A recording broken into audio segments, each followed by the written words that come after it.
All right, first assignment. So this assignment is actually a little bit complex in that it's sort of two separate things in one assignment. The first part of the assignment is the Galvin book, chapter 2, which I gave you, I think, this summer. And that chapter, I've got to put on my reading glasses here so that I'm accurate. That chapter is titled Purposes, Why Are You Doing This Study? And this really matters because it's not only about helping you figure out how to ask your questions really well so they are actually getting at what you really want to know, but also it's about figuring out how your values as a researcher play into your inquiry. So that doesn't mean that you're trying to necessarily promote your values. It doesn't necessarily mean you're trying to question your values, but it could mean either one of those things. Okay? Being aware of what you're bringing to the study is very important. And in the traditional thesis, which you're not going to be writing, there's a section that is specifically about that. Why this study for you? In what you're going to be writing, an article for publication, that also matters. You just communicate it in a little bit different way. But we'll talk, when you write your article, you're going to talk about why this thing is meaningful for you, and what is it about your purposes, what you're trying to accomplish, that matters, why it matters for you, and why it should matter for other people. Because seriously, if it's not going to matter, why should they waste their time, you know? And why should you waste your time writing it, you know? Okay. The second, actually, I want to point something out that's in chapter 1 of that book, which I didn't ask you to read, but I would strongly encourage you to read it. On page 5, I don't know if you can, I hope that this will come through in the video. There's a little chart, and this chart has 5 components: purposes, the conceptual context, the methods and validity. So that's these: purpose, why are you doing this study? Conceptual context, what's the theoretical families that you're drawing on, you know, of ideas to build this study. The methods, how are you going to carry this study out? And validity, how do you keep yourself from being just like totally way off base in terms of, you know, reality with this study? You notice all those things are on the outside, and at the very center of this is research questions. Research questions are implicated in every single one of these things. And actually, I think it's interesting that Galvin hasn't connected purposes to methods and conceptual concepts to validity. I think those could be connected, but whatever. He doesn't do that. Anyway, we want to really think carefully about why you're doing what you're doing and what's the family of ideas, and that's what you talked about in your literature review. The family of ideas that you're contributing to the conversation with, that's the conversations you're drawing on and participating in, how those will help you shape your research questions, and then the research questions really tell you how to proceed methodologically and how to keep yourself from just being, you know, often, you know, alpha, omega, 342 star system, okay? All right, so chapter 3 asks you to think about that conceptual context. You're going to go back to the ideas in your literature review. However, you're also going to, once again, be thinking about your own experience and how you, as an individual with a particular kind of history that has shaped you and shaped your ideas, leads to your position as a researcher, conceptually.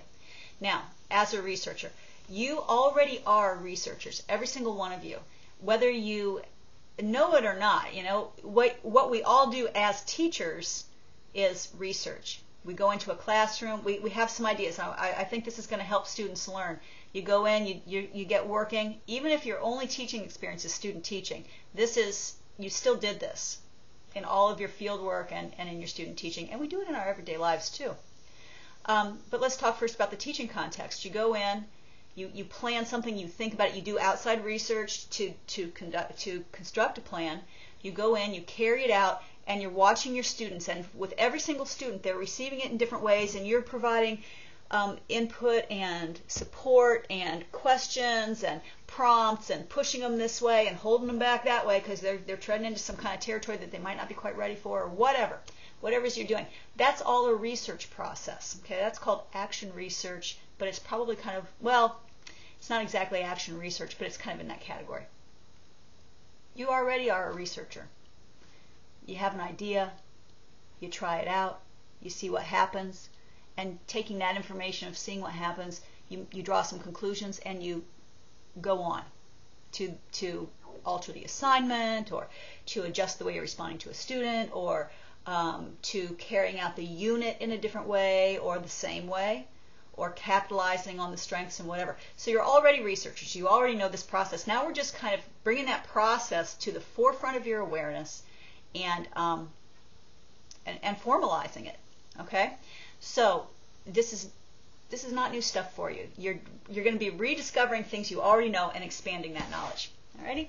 So the exercises, you'll see in here that Galvin asks you to write something he calls memos. And effectively, that's just notes for yourself to help you think about and think through the ideas that he wants you to think about. I'd like you to have a research journal. You don't need to show it to me, and I'm not going to grade you on it or anything like that. And so, I mean, effectively, you could just not do it. But I want to strongly suggest that you do it, because it will help you keep track of your thinking and go back and revisit ideas that otherwise get lost, you know. It's really important. I don't care what kind of a format you use for your research journal. If you're a person who likes to journal by hand and do a lot of writing, get yourself a specific dedicated journal for this. Make it one that you want to put input in. You know, I mean, if you love to write on very beautiful, rich paper, either buy or make yourself something to write on. If you have these beautiful journals and you're loath to put anything on them because you love the purity of the white paper or whatever, don't use that. Get a Moleskine or a composition notebook or a spiral, whatever.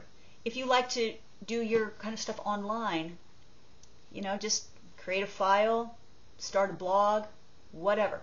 You need something to start with these memos to record your ideas.